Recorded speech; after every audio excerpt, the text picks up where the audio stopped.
Good morning, જય શ્રી કૃષ્ણ, જય માતાજી. મોર્નિંગ થઈ ગયું છે અને નાસ્તો પણ રેડી થઈ ગયો છે. તો મેં આજે નાસ્તામાં બનાવ્યો છે પૌવા.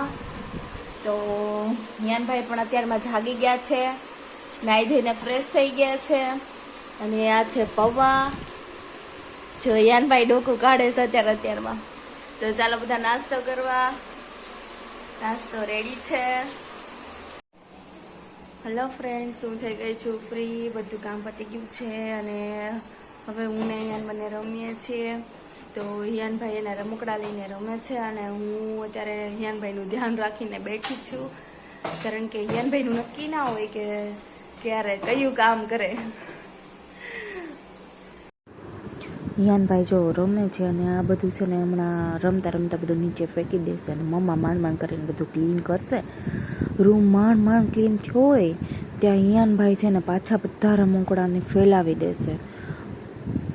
રમે ને તો વાંધો નહીં, પણ બધું ઝાપટશે, બધી ક્લિનિંગ કરશે અને પ્લસ બધું પછી ક્લીન કરતા ને મારી સામું સ્માઇલ કરતા ને મને ફોહળાવતા બધું મળશે હમણાં નીચે ફેંકવા. નીચે ફેંકીને અને ભાઈ રમશે નહીં, વાંધો નહીં, પણ રમકડાથી તો રમશે જ નહીં. બીજી વસ્તુ એને ગમશે રમવા માટે. ઓલું આઈ કાર્ડ છે એનાથી રમશે, કારણ કે એને રમકડા તો ગમતા નથી. એ તો બધા ફટાફટ જૂના થઈ જાય એના માટે રમકડા. વિડીયો બનાવવા માટે રેડી અને અમે 2-3 રીલ્સ પણ બનાવી છે. અને જો તમે મારા રીલ્સ જોવા માંગતા હોય તો ઇન્સ્ટાગ્રામ પર મને ફોલો કરજો. અને મારું આઈડી છે નીરુ કોટડિયા અને નીરુ કોટડિયાની આઈડીને ફોલો કરો અને મારા બધા જ વિડીયોને લાઈક, કમેન્ટ અને શેર કરો.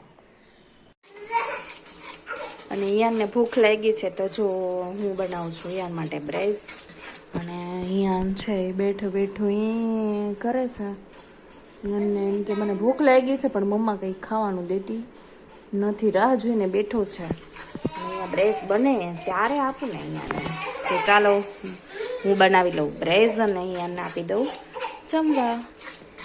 તો આ રેડી થઈ ગયું છે આપણી બ્રેસને બીજું શું કહેવાય મને નથી ખબર, પણ અમે અમારી ભાષામાં આને ગળી સેવ અને બ્રેસ કહીએ છીએ. તો હિયાન માટે અને મોહિત માટે બંને માટે મેં આ બ્રેસ બનાવી છે, કારણ કે મોહિતને પણ બહુ જ ભાવે છે આ બ્રેસ. અને ફર્સ્ટ ટાઈમ આજે મેં હિયાન માટે બહુ ટાઈમ પછી બનાવી છે. તો ચાલો હવે હિયાનભાઈ ખાશે બ્રેસ. તો જો હવે રેડી થઈ ગઈ છે બ્રેસ અને હવે હું ખવડાવું છું હિયાનભાઈને. વાવ, મજા આવી?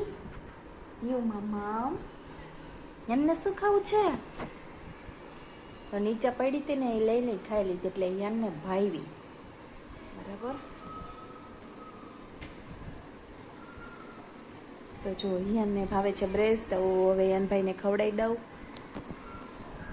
હું ગઈ હતી કપડાં લેવા, તો હવે કપડાનો ઢગલો કર્યો છે મેં મોટો. તો હવે હું આ બધા કપડાં સંકેલીશ અને યાનભાઈ રમે તો ફટાફટ રસોઈનો ટાઈમ થઈ ગયો છે, 6:30 થવા આવ્યા છે.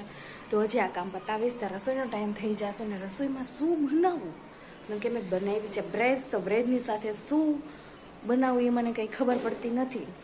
તો હું થોડીક વાર પછી વિચારીને રસોઈ બનાવીશ, યાનને સુવડાવીશ અને પ્લસ આ બધા કપડાનો ઢગલો છે ફટાફટ બધું પતાવીશ કામ.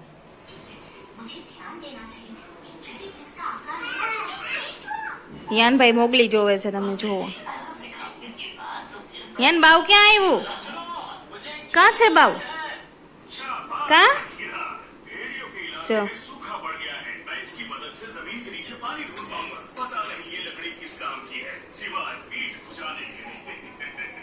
યાનભાઈને છે ને મારી જેમ મોગલી જોવું બહુ જ ગમે છે. આમ જો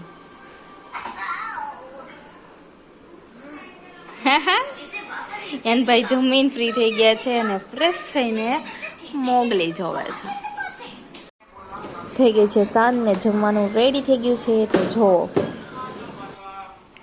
શું કરે છો? કાંઈ નહીં, જો સલાડ ને એવું બધું રેડી કરું છું.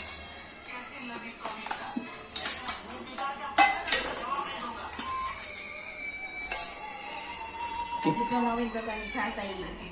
પ્રીમિયમ છાશ. તાકની પ્રીમિયમ છાશ. આવી છાશની પેકેટ તો મેં ક્યારેય જોયેલી નહોતી. નવું હો ભાઈ કઈ. સુરતમાં આવી છાશ મળવા માંડી. પેકેટ તો તું જો બાકી. એમ જ હોય. મને તો એમ થયું પેલા કેન્ડી નું મોટું પેકેટ લઈને આવ્યો. ચાલે એ તો છાશ નીકળી. ખોદા પહાડ નીકળ્યા છું હું.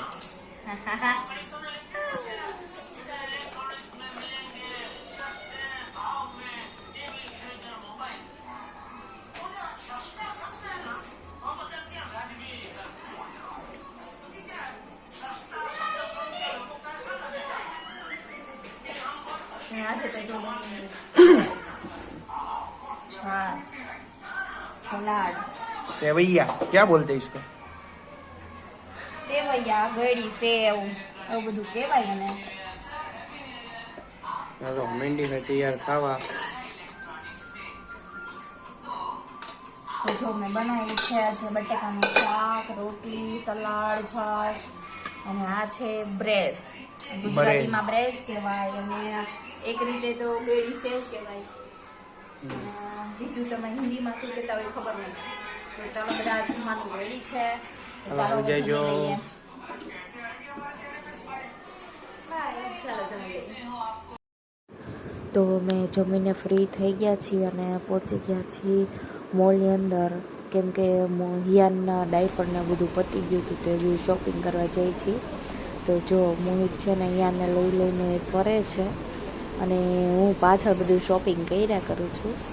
તો મેં ફાઇનલી અમે લઈ લીધું છે હિયાનું ડાયપર અને હિયાનભાઈ બેસી ગયા છે અને પછી અમે લિક્વિડને એવું બધું લીધું.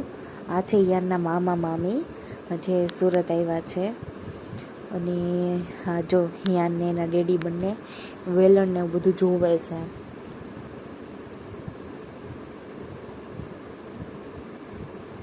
જો આ મોલ છે અને હિયાનને એના ડેડી લાડ લડાવે છે. એ બધું ગોતીને બતાવે છે કે આ શું છે ના શું છે. હિયાનને એની હારે રમવાની મજા પડે છે. તો જો આમાં નવી આઈટમ છે ઘણી બધી. મને તો એનું વસ્તુ બધી બહુ જ ગમે. મને એમ જ થાય કે આ લઈ લઉં, પેલું લઈ લઉં, ઓલું લઈ લઉં, બધું એવું જ થાય. પણ લઈ તો શકાય નહીં બધું. મને શોપિંગ કરવાની બહુ જ ઈચ્છા થાય. થોડાક દિવસે એમ થાય કે ના મોલમાં જઈએ ને કંઈક લઈ આવીએ. અને મોલમાં તો હવે તો મેરેજ થઈ ગયા છે તો પોતાના માટે તો કંઈ લેવાનો વારો આવે નહીં. ઘરમાં જે ઘટતી હોય એ વસ્તુ લેવાની હોય અને બસ નાની મોટી ઘરની ઘર વખરી કહીએ ને આપણે, એ બધું લેવાનું હોય. હવે અમે જોઈએ છીએ આના માટે એક કપ લેવો છે એના માટે મસ્તનો. અને એને માટે કપ જોઈએ છીએ પણ મને એમાં કંઈ ખાસ ગમતો નથી અને એના ડેડીને લાયનવાળો કપ ગમે છે. તો ચાલો લઈ લઈએ કપ અને એના ડાયપર અને બીજી નાની વસ્તુ તો ડાયપર લઈ લીધા છે અને અમે પહોંચી ગયા છીએ ફ્રેન્કી ખાવા માટે, કારણ કે મને લાગી છે ભૂખ.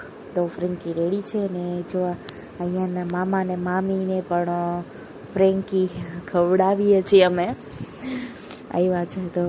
અને એની બેસ્ટ ફ્રેન્કી મળે છે અહીંયા અને અમે અહીંયા સ્પેશિયલ ફ્રેન્કી ખાવા આવ્યા છીએ. તો જો અહીંયાના મામા ને મામી શરમાતા ખાય છે ફ્રેન્કી અને હું પણ ખાઈ રહી છું ફ્રેન્કી. અને ફ્રેન્કીમાં